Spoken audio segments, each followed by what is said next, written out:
સ્થાનિક સ્વરાજની ચૂંટણી પહેલા ગુજરાતમાં રાજકીય માહોલ ગરમાયો છે। માતરના પૂર્વ ધારાસભ્ય કેસરીસિંહ સોલંકીએ અમિત ચાવડાની હાજરીમાં કોંગ્રેસનો ખેસ ધારણ કર્યો। અમિત ચાવડાએ ભાજપ પર પોલીસ તંત્રના દુરુપયોગનો ગંભીર આરોપ લગાવ્યો। તેમણે જણાવ્યું કે ઉમરગામના ચૂંટણી અધિકારીનો આપઘાત ભાજપના દબાણનું પરિણામ છે। કોંગ્રેસનું પ્રતિનિધિમંડળ આજે આ મામલે ચૂંટણી પંચને આવેદન આપી અને તટસ્થ ચૂંટણીની માંગ કરશે।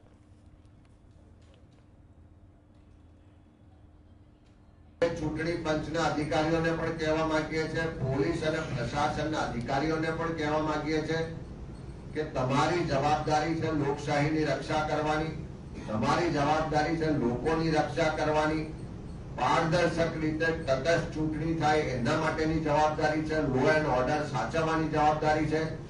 એના બદલે ભાજપના એજન્ટ બનીને કામ કરવાનું બંધ કરો, નહીં તો આવનારા દિવસોમાં એવા કોઈ પણ અધિકારીઓ છે એને છોડવામાં નહીં આવે।